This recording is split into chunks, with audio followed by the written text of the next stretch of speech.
Well, this chapter was definitely Who's On First from Laurel and Hardy, if anybody knows that one, in my opinion, just because it was really tough to figure out who was who and what was going on, but I'm sure it'll all sort itself out. 241st chapter of One Piece. This is the judgment of heaven. This will be. Well, hello, my brothers and sisters of the Nerd Nation. I, as always, am Jim, here to bring you another review, and this is going to be kind of a cool, almost old Godzilla movie type of feel, where the lips are moving, but they're not really matching the words type of deal. And the reason for that is because I have been having a number of different technical difficulties on my end. The review that I recorded earlier today, I had to record twice because the first time it was recording from two sources of audio, from my actual camera and its built-in microphone, as well as the microphone I'm speaking into now. So it was a real weird hollow type of effect. And anyway, to make a long story just a little bit longer, I recorded this and then put everything in, and during the editing process realized that there was no sound, and it was really just a stupid reason.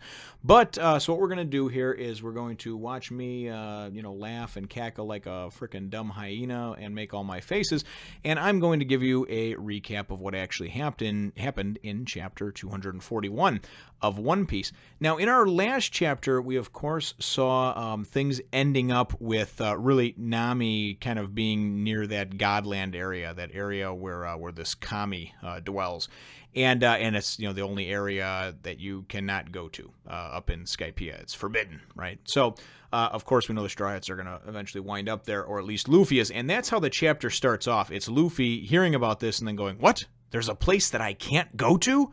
Yeah, I mean, I absolutely can't go there." And then all at once you see Zoro, Usopp, and Sanji all with word bubbles above their head, and they're like, "Yep, he's going to be going there." So we definitely know that's what's going to wind up happening. They finish up their meal, or Luffy's trying to finish eating his meal, but they're of course going to go look for Nami. They've been told by Pagaya and Konis to be careful. They don't even know if she has gone to this forbidden area, but this god, this Kami Enel, and you're going to have to weigh in on the comments and let me know, because I've seen it pronounced Eneru and Enel, and I'm going to go with Enel for right now. It seems to make the most sense, but if we wind up finding that it's the other way, we can always change it later on. So for this chapter and the purposes of this chapter, it's going to be Enel. What winds up happening, though, is that then, they decide they're going to go look for Nami. Pagaya, turns out that he is a dial technician master, so he can work on these wave runners and wave boats, and he offers to go and take a look at the one that they have, even though it's older. And then, of course, they're going to go all set out and look for Nami. So the next portion of the chapter, and really almost all of it, takes place in this forbidden area that Nami had been pulling up to prior. And I'll do my best to kind of unweave and unravel this tale as it goes. Now, those of you that have read ahead, I'm sure, are going to be like, "Oh, it's so stupid, he doesn't get it," Well, I don't get it because I haven't read ahead, and I didn't want to go and spoil myself by reading several chapters ahead to unweave the tale. But as Nami is approaching the trees, and she hears voices. She thinks it's creepy. She's talking in her head about how she's got to get out of there. We then go and see a figure running from another person through this giant forest. Then all of a sudden a giant dog appears, which apparently is, we would think, is attached to the companion of the person that's chasing this other person. So anyway, right as the chasee is about to get attacked by the dog, all of a sudden another guy comes swooping in, on a bird, and says, "Ha," and kicks the dog out of the way, right? And it says, "I've got you." And then the other guy says, "Wait, that's not fair. That's my prey." So you assume these are some kind of bounty hunters or something. I don't know, it's some kind of Hunger Games type of deal. I have no idea. Then all of a sudden, what can only be described as the guy who goes and in Toy Story 2 dresses up as a chicken. The Chicken Man, as they call him. And anybody who ever saw Seinfeld knows that the Chicken Man's voice was done by none other than Newman the Mailman. So anyway, so this Newman-like chicken fellow goes and comes swooping in and goes, "Ha, no, it's mine."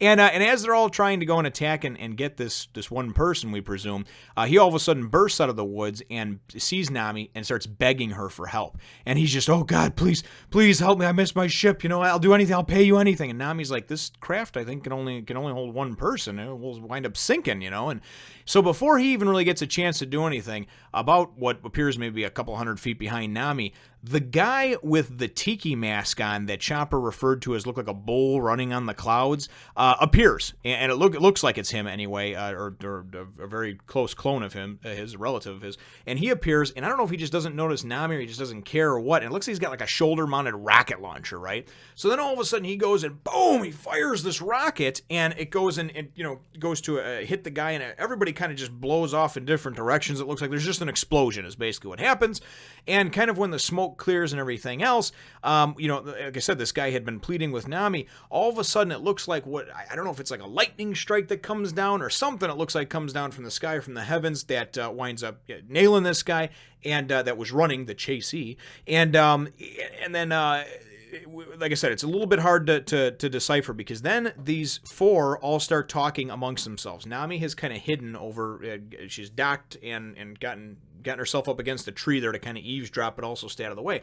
And they're like, hey, wasn't he talking to somebody? And they're like, no, it was just a gorilla, and it's spelled like freedom fighter gorilla, not like a monkey gorilla, Guerilla. And so nobody is quite aware of that Nami's there, but these four seem to know each other. The chicken man, the guy that was on the bird, the dude with the dog and the sunglasses, I forgot to mention he had some shades, and then the rocket launcher, tiki mask wearing dude. So then somebody goes and is like, why the hell does he even go and ask us to do anything or have us do anything if he's just going to take care of himself? And the tiki man goes and says, well, you know what? He just wanted, for sake of saving time, he wanted to, and we can only assume that they're referring to this god Enel. And he winds up saying, so that's obviously their boss. They're maybe some kind of his subordinates, some bounty hunters, some lieutenants. I don't know. But anyway, this god Enel obviously is the one that created that huge destructive explosion, whether it was a lightning strike or what, I'm not quite sure. And this other guy explains, hey, listen, we've got other things to attend to. He wants. So I wanted to take care of this quickly because there's 7 illegals that have entered. Amazon, the old lady said that there's 7 illegals that have entered from the Blue Sea. So Nami starts going with a little, flashback bubble in her head and remembering that, that Amazon, the old wrinkled up lady they thought was an angel, had said 1 billion X-tolls per person. They didn't have it, but she let them pass anyway and said, hey, whatever, And then we know, of course, that she called up on the walkie-talkie there and said, hey, render judgment. We got 7 illegals entering Godland. So these are obviously the bounty hunters that are going to come after them. They also wind up saying, hey, that doesn't work out right with the numbers because there's 7 of us. You can't divide 4 heads amongst 7 people, right? Or 7 heads amongst 4 people. So we can assume that that's what's going to happen with that they're going to go after them. And Nami thinks that as well.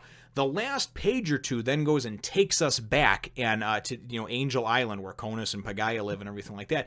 And we wind up seeing this person of the white beret, the Skypiea. It's basically like the Skypiea police is what it is. And this guy's name is Captain McKinley. And Captain McKinley goes and explains to everybody, we've got 7 illegals that have entered, blah, blah, blah, and this and that. And they're part of the white beret force of the Skypiea police. So it kind of reminded me white beret like a green beret, so sort of like a police force, but also maybe like a military force as well. So, they all are getting ready to go search, obviously, for these illegal immigrants. And then we go and we see everybody's gotten ready on the Going Merry. They're going to go find Nami and down by the beach where they landed. And then Luffy is talking to the Conus' father, Pagaya, and saying, hey, what's the deal here? Does this thing can work? He says, I don't know. I got to take it apart. I got to check, blah, blah, blah, this and that. Well, right as that is happening, coming down the stairs over there, as, because he's going, oh, it's really old and blah, blah. Right as it come down the stairs and they're like, what? Hold on a second. You with the ship and the boat, the suspicious ones over there. So we can only assume that it's Captain McKinley and his force that's coming after, of course, Luffy and company and the Straw Hats. So, and then, of course, we get Luffy who's just like, who are those guys? And that's how the chapter ends, which I just flashed up there, I think, a second ago. So my chapter question, though, is ultimately, how do you pronounce Enel? Is it Enel? Is it Eneru? Is it Eneru? Eneru? Ener?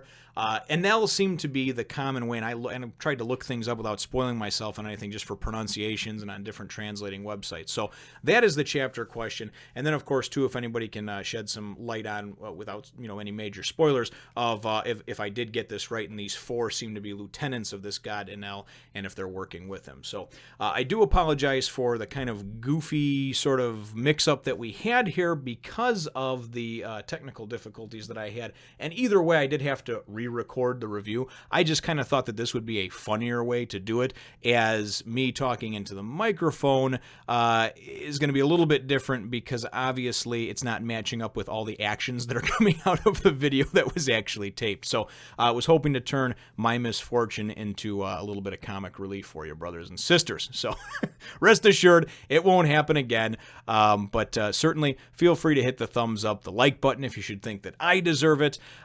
Subscribe if you haven't done so already, and we'll look forward to catching all of you in the next one, nation. Just go ahead and subscribe for more pictures of this lovely busty orange-haired girl, Nami.